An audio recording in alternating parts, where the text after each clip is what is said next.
distinguished guests, ladies and gentlemen, good evening. It seems like we were here not so long ago at last year's 谢年饭. Well, it is my pleasure to join you all again at this festive gathering. I believe this is the first 谢年饭 after AmCham Taipei changed its name to AmCham Taiwan.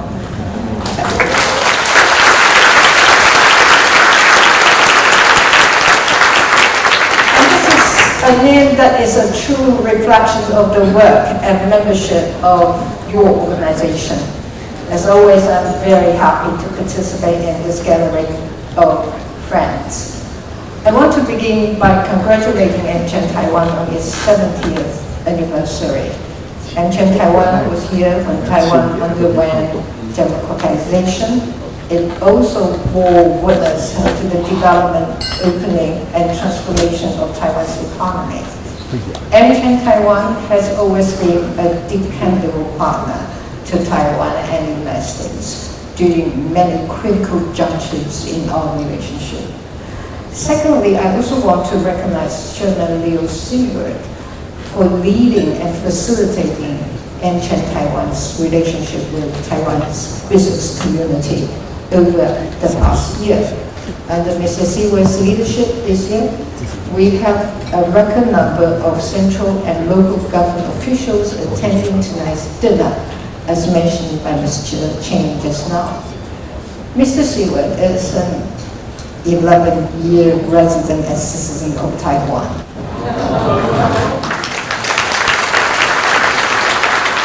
With his care and love for this country, I have no doubt that Mr. Seewald will continue to contribute to the partnership between Taiwan and the United States. I also want to take this opportunity to congratulate Mr. Wylegala for taking on the role of AmCham Taiwan President. Mr. Wylegala's remarkable experience in international trade and investment, I am confident that our relationship will continue to flourish. We look forward to working with AmCham Taiwan under your leadership. After more than a year of closures, lockdowns, and other pandemic restrictions, countries around the world are now looking to revive economic growth. Many obstacles still remain, though, and there is a long way to go before the global economy can recover and return to normal. But in Taiwan, we persevered and even prospered. All of you here are witnesses to this. We were able to effectively deal with the spread of COVID-19 through collaborations between our government, industries, civil society, and the citizens. The data continues to show that Taiwan's economy has held up extremely well amid the pandemic. As a matter of fact, Taiwan's economic growth rate in 2020 was 3.11%.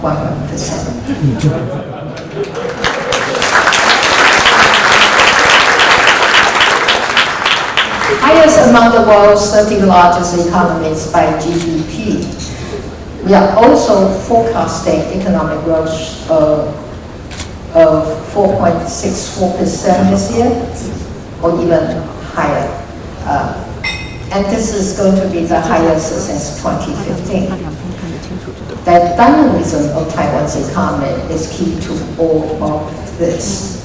I'm happy to learn that in this year's Business Climate Survey, 86% of your members feel optimistic about Taiwan's economic growth this year, and almost 80% of you also feel positive about Taiwan's economic performance in the next 3 years. I am even happier to learn that 40% of AmCham members have plans to expand recruitment. So I want to take this moment to thank you all for your confidence and support for Taiwan. We will continue to take proactive steps to improve our energy, digital, and labor policies, as well as our regulatory framework, to ensure that Taiwan continues to be an ideal location for foreign investments and relocation. Now, countries and companies around the world are preparing to reinvigorate their trade and business relationships. I am pleased to see exceptional individuals and companies relocating to Taiwan. Last September, I handed out employment gold card number 1,000 to a foreign professional at the presidential office. Now, this gold card represents our effort to attract and recruit outstanding professionals to Taiwan. It also exemplifies the numerous opportunities available amid the restructuring of the global supply chain. Since 2018, our government has issued 2,447 employment gold cards in total, and 30% of these were issued to Americans, including YouTube co-founder Steve Chang and quite a few professionals from the Silicon Valley as well. In addition, following major investment announcements from American corporations such as GE, CTCI Corporation, Applied Materials, Google, and Microsoft, Cisco also opened a cybersecurity talent incubation center in Lincoln, Startup Terrace, the first in the region for Cisco. This center is expected to serve as a platform for IT specialists to exchange views, to cultivate new talent, and to provide solutions in areas such as software-defined networking, cybersecurity, cloud technology, and Internet of Things. We firmly believe that through this kind of cooperation, the mutually beneficial relationship between Taiwanese and American firms can continue to thrive. With such a close partnership between the Taiwanese and American business communities, I want to reiterate my government's commitment to prioritizing this partnership through concrete actions. To this end, we established quite a few collaborative mechanisms last year. This included the agreement on scientific and technological cooperation and the signing of and working group meeting under the framework to strengthen infrastructure finance and market building corporations. We also held the inaugural Taiwan-U.S. Economic Prosperity Partnership Dialogue last November. The collaboration discussed at the dialogue is vigorously underway in forums like the Roundtable on Prospects for Taiwan-U.S. Semiconductor Supply Chain Cooperation held on February the 5th.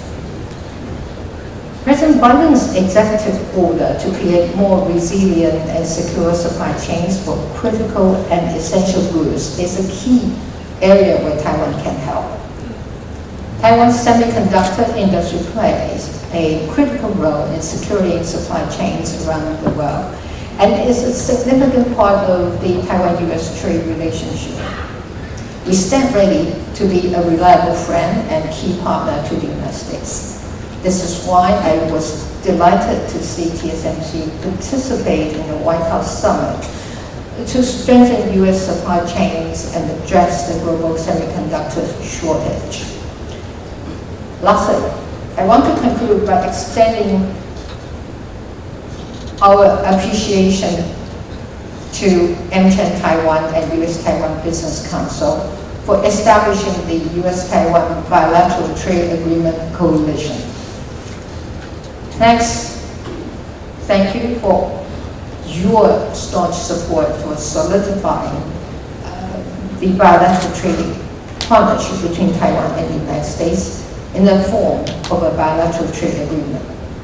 Our economic partnership can also be strengthened further by resuming talks under the Trade and Investment Framework Agreement, that is TIFA, to lay the foundation for our BTA negotiations. Having been involved in Taiwan's trade negotiation for many years, I fully understand the immeasurable importance of trade and investment for our partnerships. So you can rest assured that our government will uphold our commitment to improving and maintaining a robust trade and investment environment here. Last year was a challenge for all of us. The pandemic brought about significant changes in the geopolitical and economic order. With the introduction of the vaccine, there's hope that the pandemic can be brought under control, hopefully in the near future. In the meantime, Taiwan will continue to work with like-minded countries to maintain a free and secure region and provide an ideal environment for economic recovery and development. I look forward to the remarks from Senator Markey, Councillor Chalet, and Deputy Assistant Secretary Stephens. And thanks to Senator Markey's introduction of the Taiwan Fellowship Act, the United States government employees can be part of an exchange program to learn, to live, and to work in Taiwan. With good friends like Mr. Markey and our recent visitors as former Senator Dott and Deputy Secretaries of State Armitage and Steinberg, I'm confident that the relationship between Taiwan and the United States will continue to be rock solid. Finally, thank you to AmCham Taiwan. I know you will continue to be a true friend and a partner to Taiwan over the next 70 years.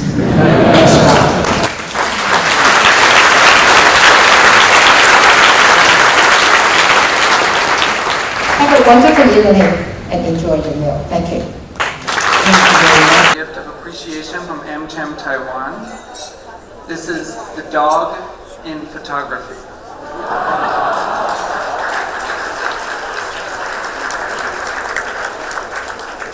Thank you, President Tsai, and if you can take a step back. Director Christensen, if you could step forward for